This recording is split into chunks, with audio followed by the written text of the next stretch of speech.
What was the difference?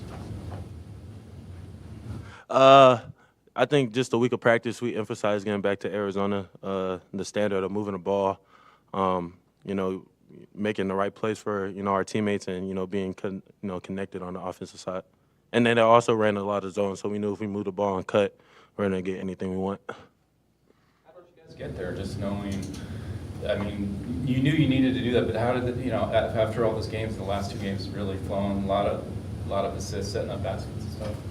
I mean, we've been really close the past few games, and even the big games we have played. It's not like we've been blown out of the water, so we knew it was just a slight adjustment, just getting back to playing Arizona basketball, moving the basketball the proper way, making sure guys are getting the right shots, and making sure we're getting the ball to the second and third side, so it makes the game easier for us, rather than just coming down and getting a shot within the first 10 seconds of the shot clock. And I think for the past two games, everybody's seen that the ball is starting to pop more, and we're starting to get easier buckets and look like previous teams.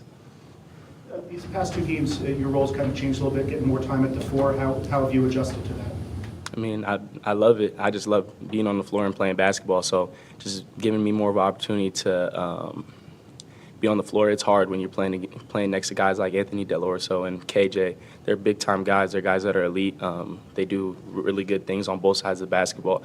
But I think also allowing me to play on the floor at the same time as him, I think it brings just a spark that nobody else is going to have in the country to two big guards that can rebound the basketball, can push, can defend. I think it's going to be hard for teams in the Big 12 to kind of see us as the season goes on and we get more accustomed to the physicality and things of that nature for us to be stopped coming off the bench.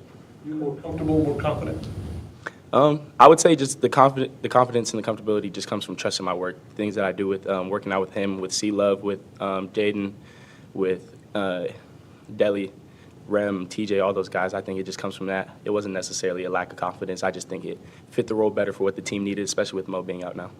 One of the things that Coach Tommy Lloyd talked about during this non-conference was not settling for that first shot and being aggressive and getting out there. How do you think these last two games, the aggressiveness has ramped up? I mean, 100%. I mean, we've been more aggressive on our approach on offense, rebounding, making sure we're connecting passes. Again, and just being a whole, a team that plays together. I think, early in the non-conference, we were still trying to figure it out. And we were right there, like, CB saying, close games. It's not like we were getting blown out. It was a few stretches that we didn't, have those moments that we're having now. We needed these two games going into this little break, but also going into, the Big 12 opener on the 30th. Good. What would you say is the biggest lesson or takeaway that you each have had from the non-conference as you guys prepare for Big 12 play? Just, a team getting through adversity, not splitting up, staying together as a whole group through the ups and the downs. And I think we need it. A lot of teams in the country are going through it.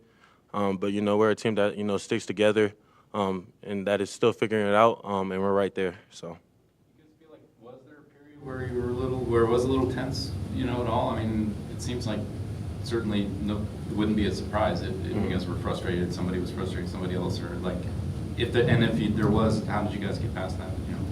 I think just the biggest thing is knowing that we see each other's work every day, that we do care for each other and love each other as brothers. We see each other in the gym every day. We see each other pushing each other in the weight room. So just understanding that there's so much more to basketball than actually playing the games. There's so much more work that goes in, the unseen hours of guys all throughout the team. So understanding that we just can't splinter. We have to stick together. We have to galvanize. We have to reinforce everything. So when the time comes for us to kind of blossom, because I feel like you see a lot of teams every year that blossom really early, and you look late in the season, you're like, wow, they looked really good early, but what happened? So just allowing us to have God's timing on that and just letting that come to fruition. How valuable is the minutes that Conrad's been getting to give everyone else in the backcourt, especially Jaden, some time to rest? No, big time. I mean, he had a great game today, and it also gives him some confidence. But, he's a general out there. He can literally pick apart defenses on any coverage. And he just gives us a different dynamic when he's out there, and it gives Jaden a little time to, get a little break. And then, I think, those two at the, point guard spot are a great duo for each other. Back to the aggressiveness, I think you were that guy today too. Are you making it a point to be that guy? I just want to, have that energy like I did last year, coming off the bench, just trying to bring a spark. If the first five are off to a slow start, I don't have that little energy. I know it's my job to come in and bring it, regardless of what it may take. Rebounding, playing defense, just being someone who can bring a spark off the bench is a big key factor. And I'm just trying to play that role to the biggest to my ability, to the best of my ability. Carter, how much zone did you face in high school? A ton. A ton, Okay. yeah. So did you feel comfortable going up against something like that? Yeah, I think the biggest thing is, like KJ said earlier, just moving the ball, getting the ball from side to side, allowing the high post to kind of operate, turn and face, and kind of look at your options. If you're flashing, you got to look down at your opposite big that's down, and you got to look at your corners to see who's kind of flat, who's spread, who's high. And I think, like we saw today, I mean, KJ got a backdoor layup for the and one, and he got a dunk as well. So just understanding basketball, certain guys have to pull because of the gravity of certain individuals. Like if you have Caleb in the strong side corner, you can rip to his side because he's not. No guys are going to help too much. But obviously, like a guy we have like with KJ, he's just so active and he has so much gravity on the offensive boards that you can't necessarily leave him. Because he's going to come in for cleanup. Carter, what about, you got a few minutes at the 4 this week. How's that gone for you? And do you feel like it's a big adjustment? I mean, Tommy basically said that it's tough in his system, the difference between 3 and 4, especially for a freshman. Do you agree with that? Or? Yeah, I mean, everything's going to be a hard adjustment for a freshman, whether it's on or off the court. But I think having the group of guys I have around me and them being leaders, especially KJ, he's just been talking to me and telling me to keep going. He's a guy last year, everybody saw what he was capable of. And I think coming back this year, he just doesn't want me to lose confidence. So he's just been preaching life into me constantly reading healthy and positive energy to me. And I think, like I said, he's been a large part of why the transition's been easy, especially playing next to a guy like him, knowing that I don't have to do everything on the floor, because I think we see a lot of the time, like with a guy like KJ, especially on the defensive end, like he flies around. So me kind of coming in and seeing what he did to get on the floor immediately last year, I kind of wanted to come and be very similar in terms of how I can have an impact on the game. KJ, when you see Caleb do what he's done the last couple of games, how does that make the offense flow? And you guys look so much better, even if it's just one guy. You know what I'm saying? Yeah, no, definitely. I mean, we need that. He's being a lot more aggressive, but also, playing into to our system. Finding the right shots for him and for our team. And then, we have no problem with how he's playing. I think it's really great. It spaces the floor out for, drivers like me, Carter, Jaden. Because, again, when he hits a few, like first 2, it's hard for teams to help off him. And then, he gets, he playing mind games, backdoor cuts and all that. So, I mean, it just opens the whole offense up for us for sure. Just following up, when you are at the 4, what are the biggest differences for you in this system at this level? Obviously, you played it before high school. Yeah, I wouldn't say there's too many differences because obviously you guys saw me on the perimeter a lot still coming off a ball screen, making reads and things of that nature. But I would just say just being more physical. I think I did a good job at the 3 being physical, but just taking the next step, whether it's rebounding defensively or offensively, kind of getting down there and battling with the big fellas. I mean, I don't really see it as adjustment, though. Anything else? You guys get a few days off here? Are you going home or anywhere out of town? Not yet. Going home for sure. Need that break. I mean, do either of you like to not touch a basketball during that time, or do you shoot around a little bit just for the heck of it, or what's your? I feel like I just based it off my body, how my body feels. I mean, this non-conference was rough. I think we all need a little break and a reset. But definitely not going to take too many days off because, I feel like after 3 days, you got to do some type of, workout or, feel for the game again so you can get back into that shape when we come back. What improvement are you looking to make for the next game? I think just learning my guys better, looking back on the film that we have from our non-conference games and just paying attention to the small, intricate details, like where guys like Caleb love shooting, where guys like Deli like getting their shots, understanding if certain teams are in certain coverages with this guy or that guy, like understanding teams are probably not the best idea, but teams with are going to be probably in more zero, which is a drop coverage with KJ. So maybe I set it a little lower so we can get to downhill a little bit more, understanding where guys like Conrad, how I can just be more involved in the offense or rebound our just looking back on defensive film, because obviously we're not a team that's perfect, but we're just where we want to be. So just moving forward, just finding where we can get better.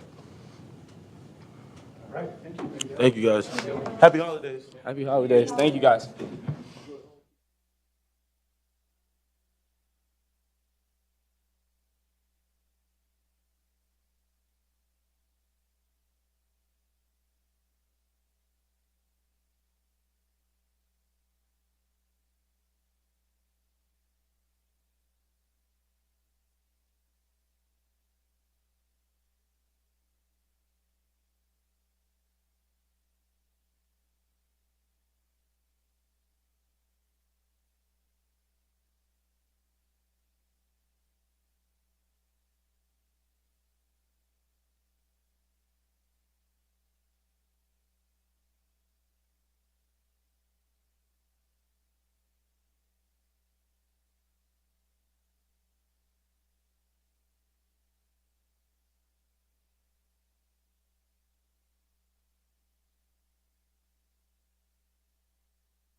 All right, guys, let's get to it. Come on, these Saturday afternoon games in Tucson, it's 80 degrees. None of us want to be here, so I'm joking.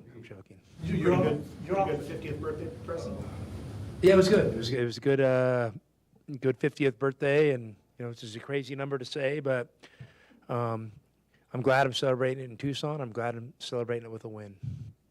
your offense is one of those, and we talk about all the time, the ball finds the open man. Did that, and it has a little lately.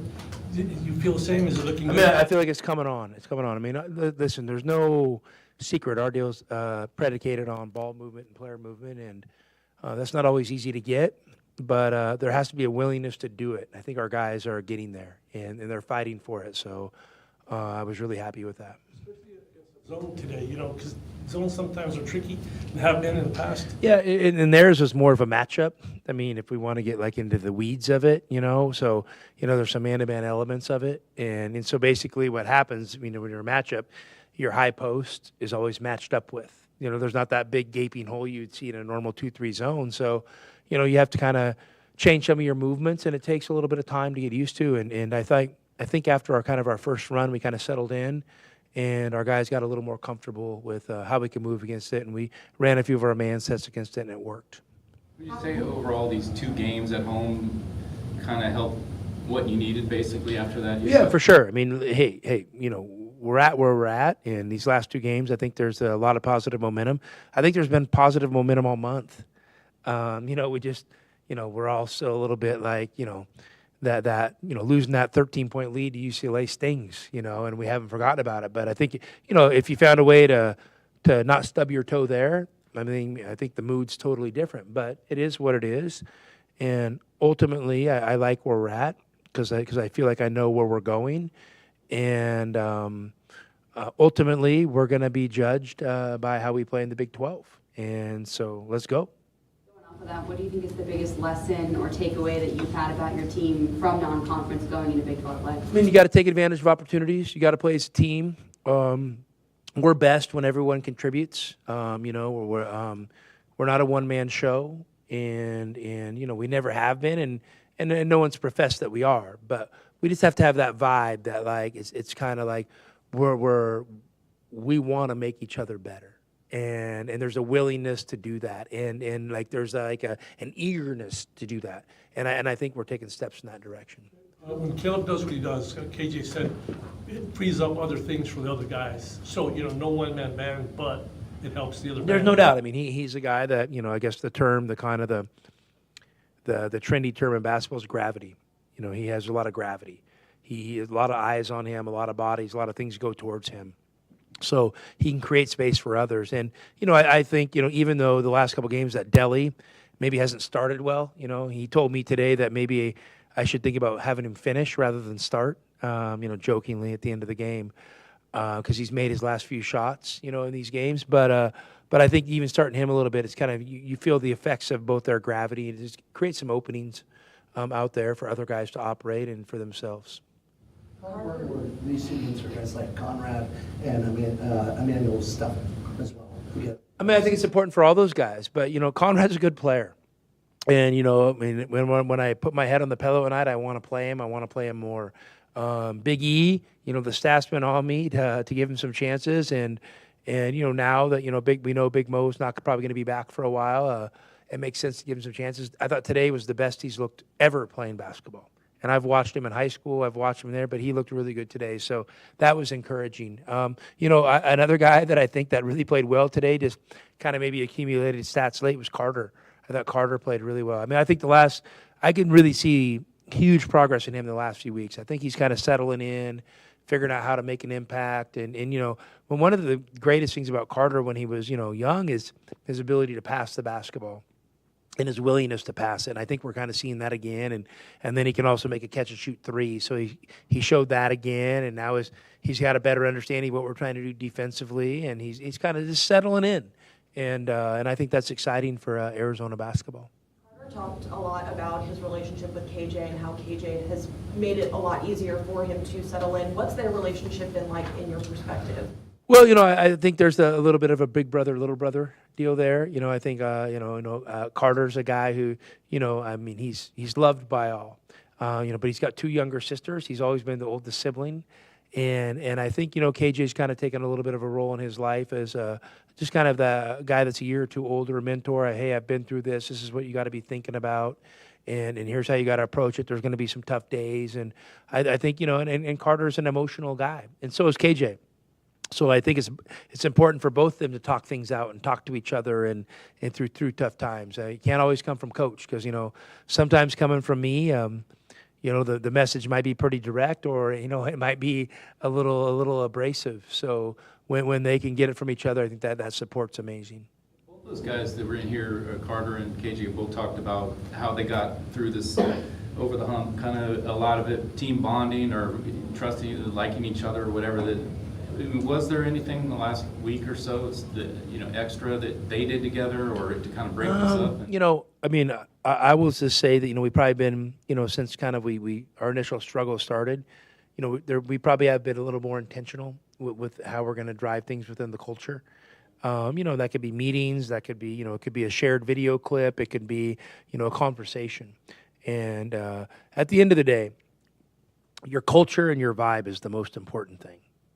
Because that's going to be the bedrock foundation of everything that you do. And so, sometimes results, get us distracted from that. And in order to reset, you can't just focus on the result. You got to kind of focus on the bedrock foundation, which is your culture. So, we got to get back to that. And hey, and I'll just say this about culture. There's no perfect culture. And in culture, especially within a highly competitive team environment, is something you're working on every single day. And there's going to be some good days and there's going to be some tough days.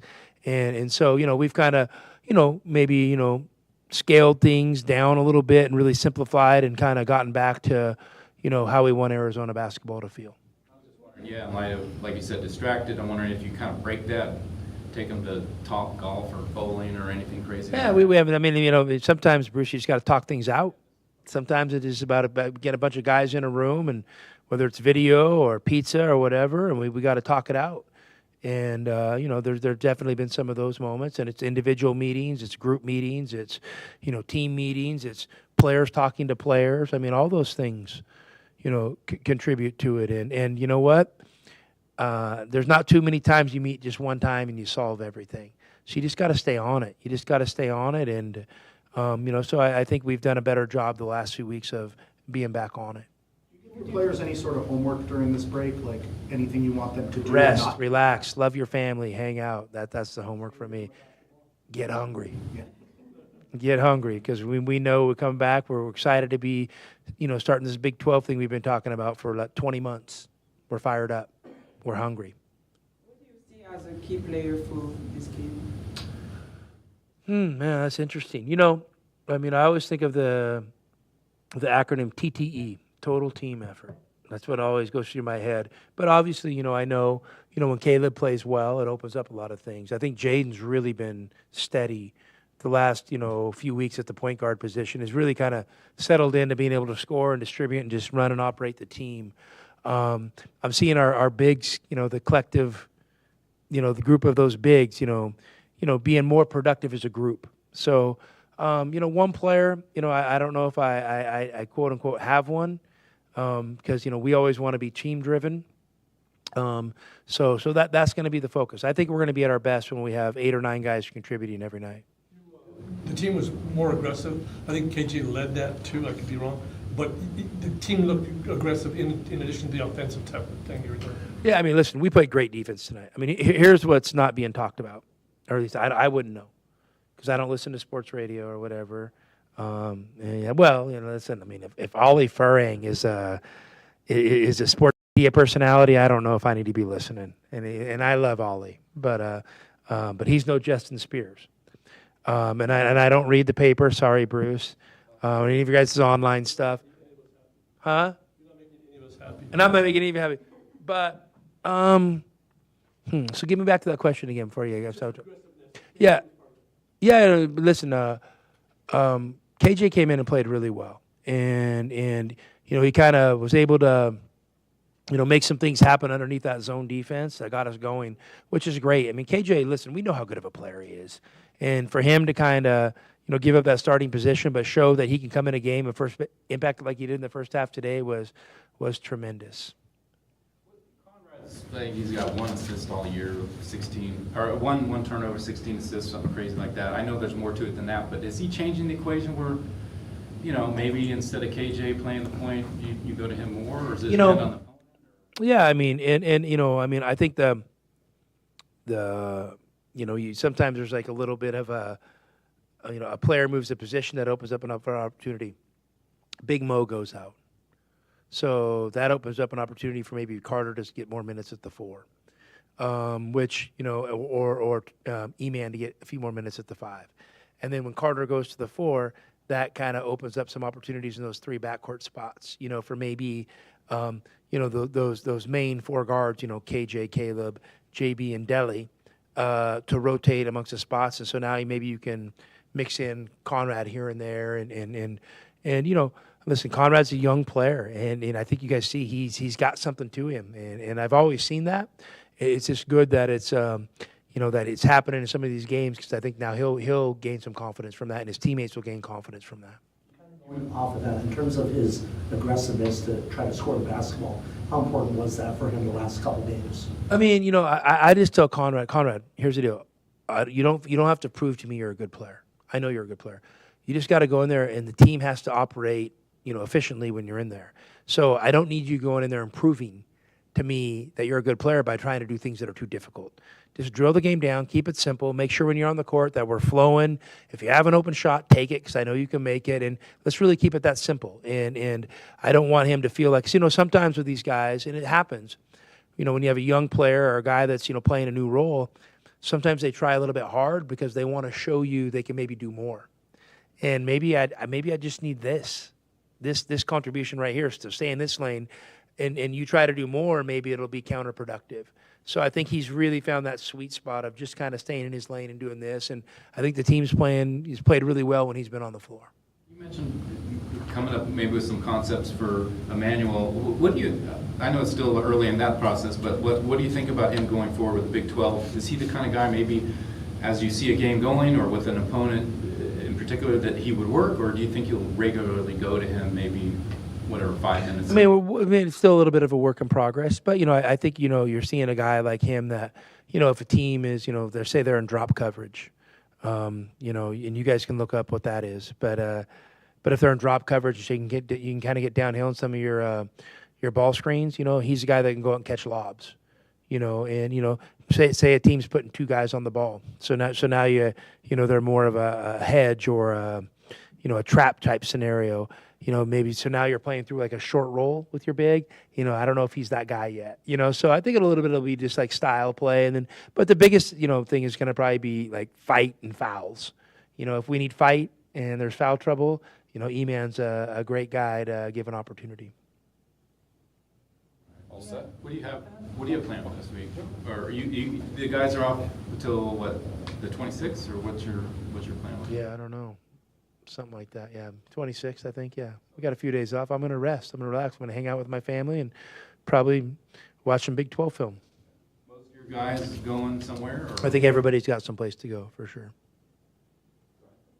I have noticed the player like Caleb, Trey, and Toby often get more time to play, right? So with the player like Stephen, Seven, and Luke, I don't see them playing frequently. There is a specific reason for this rotation. Yeah, I mean, it's they're probably not quite as ready as those other guys, and sometimes when you're picking and choose who plays, a lot of it's based on experience and how they can impact the game, and sometimes the younger players just got to put in their time and kind of get better and earn their opportunity. You guys have a great one.